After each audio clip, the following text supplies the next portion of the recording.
Putain, tu m'as rappelé un truc. Oh putain, le son là. Fuck Zach de la Rocca. Fuck.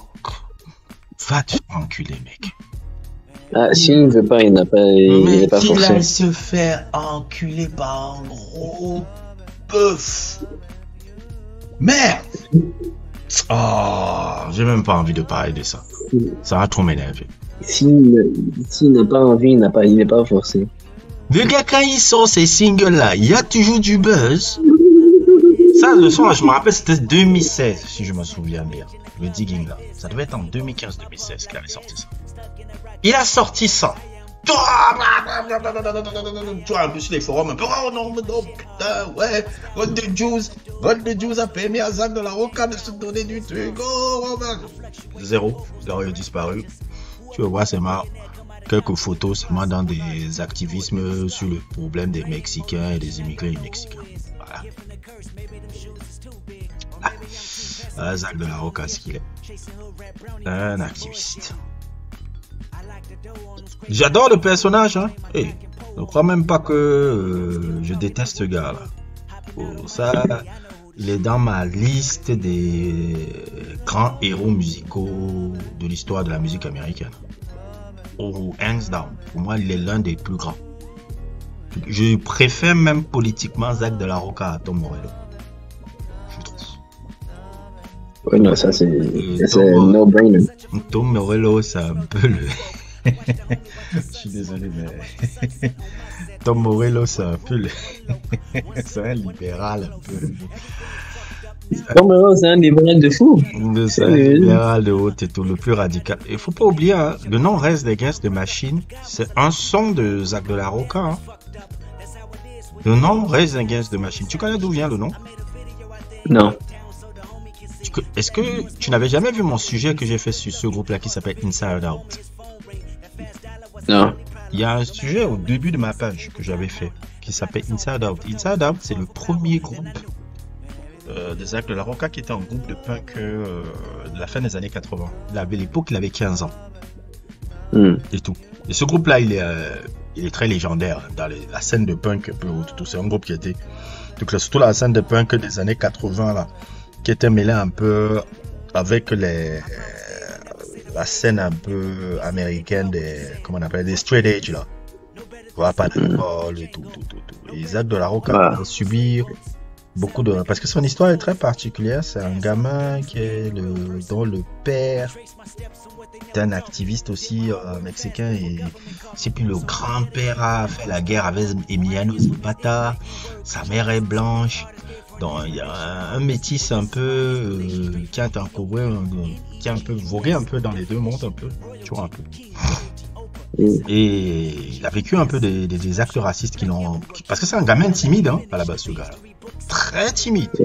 C'est toujours la même chose de toute façon avec les histoires ces gens. Très timide. Et justement avec le groupe qu'il avait formé là, Inside Out et tout, il a commencé à faire déjà des trucs politiques. Et ils ont un premier album là, je crois que c'est l'album qui s'appelle No Surrender, je crois. Ouais, c'était No Surrender. Tout qui est très culte, qui est très truc et autres et tout. Et puis Tom Morello était dans un autre groupe dont j'ai oublié le nom. Et tout. Il était dans un groupe. C'est comme ça qu'ils se sont rencontrés parce qu'ils traînaient un peu dans les mêmes cercles un peu. De trucs de punk là. Tom Morello était dans un autre groupe dont j'ai oublié le nom. Et tout.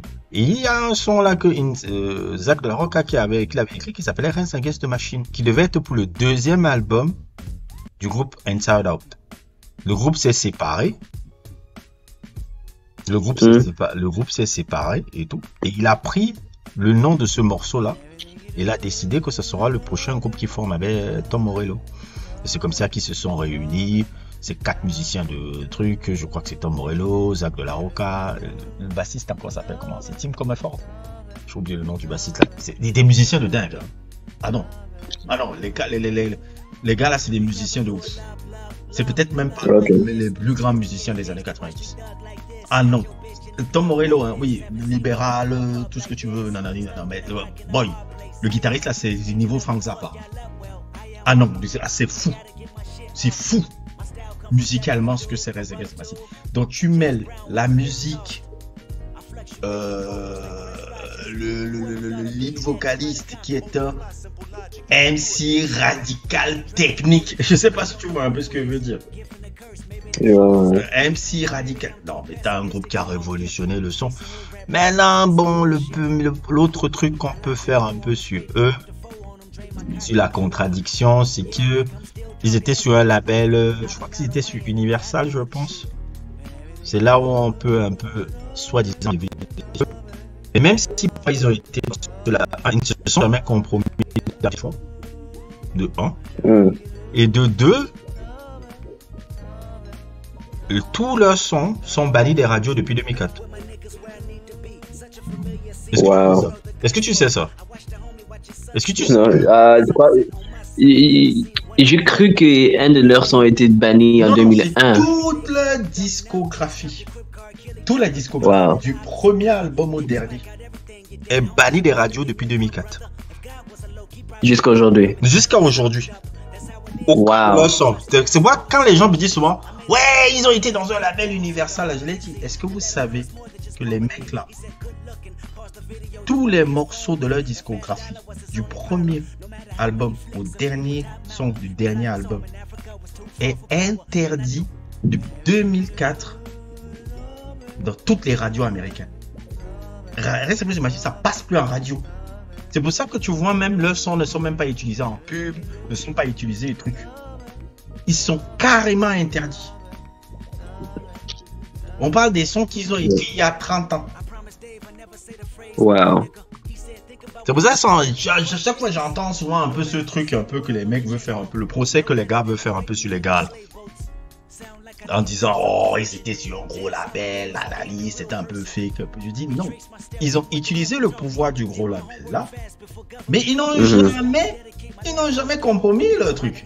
Ils sont restés pareils, ils ont dit non, on va utiliser la puissance économique du groupe de Deli. Ils disaient de gros mots sur BBC. Ils faisaient tout. Les mecs, ils ont fait, je sais plus comment s'appelle le concert, je sais plus le concert là, le concert là où ils étaient, le même concert le festival là où qui était avec DMX là, je sais plus, où ils avaient brûlé le drapeau. Woodstock. Le truc de Woodstock 99 là, mais ça a rendu malade les conservateurs quand ils ont vu ça. Ils sont devenus fous, ils ont dit mais c'est qui ces gars? Ils viennent, ils tuent, qui brûle le drapeau américain? Non, attends.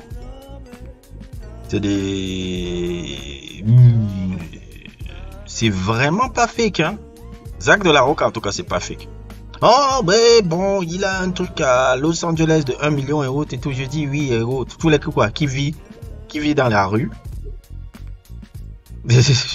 Encore heureux qu'ils aient l'argent. Moi, j'aime bien que les activistes ont l'argent. Ça change un peu. C'est pas comme s'il vit dans le rue. Moi, je suis bien content. Il a des ressources. Il a les ressources de sa politique. Combien de trucs il finance tout le temps, les trucs sur les immigrés. Il passe son temps, en fait. C'est pour ça que la musique ne l'intéresse même pas. Il passe son temps. Et même pas médiatiquement. C'est même pas médiatique. Hein. C'est même il se laisse pas le temps pour jouer un peu. C'est-à-dire que c'est même pas moi. Comment on appelle ça? C'est même pas genre c'est médiatique. Non. C'est vraiment parce que moi, je m'intéresse à sa vie. Que je découvre toujours qu'il est dans un activisme sur le truc des immigrés mexicains, nanani, nanana. Donc, lui parle même pas de pro-Palestine, tout là-bas. Ça, c'est du réchauffé. Les gars disaient ça en 91, 90, 89. On va voir l'interview même quand ils étaient à Tokyo en 97, ce qu'ils racontaient. Non. En vrai, Wake Up dit tout. T'as écouté Wake Up? T'as écouté Hoover? Hoover, he was a body remover. I give you those, but I never come close to the rage build up inside me, fist in the air, in a land of hypocrisy. Tu vois tout ce qu'il dit là dans le son là? Il y a beaucoup de rimes, et le 4 rimes que t'as dit, ça tout dit. Hoover, he was a body remover. I give you those, but I never come close to the rage build up inside me, fist in the air, in a land of hypocrisy. C'est de la poésie.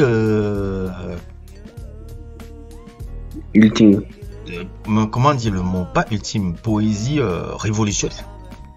La poésie, il parle de Hoover, J. Edgar Hoover qui a amené la drogue dans toute la communauté noire. I give you those, but I never come close to the rage build up inside of me. Fils ou quoi. Mais là, hypocrisie référence au Black Panther. Tu te rappelles les paroles que je t'ai partagées là? T'avais aimé quand j'avais récité ça. C'était complications and derangements will determine the nameless and the faceless whom are yearning for bases with bases full of learning of places and races all deserving of patience and sagacious discernment, replacement for complacence and perversion, and in turn we give light and emerging to the name and face that identifies a person. Attends, ils ont gagné un Grammy. Fuck, ils ont gagné un Grammy, les gars. Wow! Ils l'ont laissé gagner un Grammy. Attends, ils ont gagné un Grammy, les mecs. Attends, je suis sûr de le voir, parce que ça, je suis pas au courant de ça. Ça, c'est des machines à vie. No better than a white man with slave boats. Sound like I needed some soul searching. Tash Arnold gave me some game in real person. Retrace my steps on what they never taught me. Did my homework fast before government caught me. So I'ma dedicate my last verse to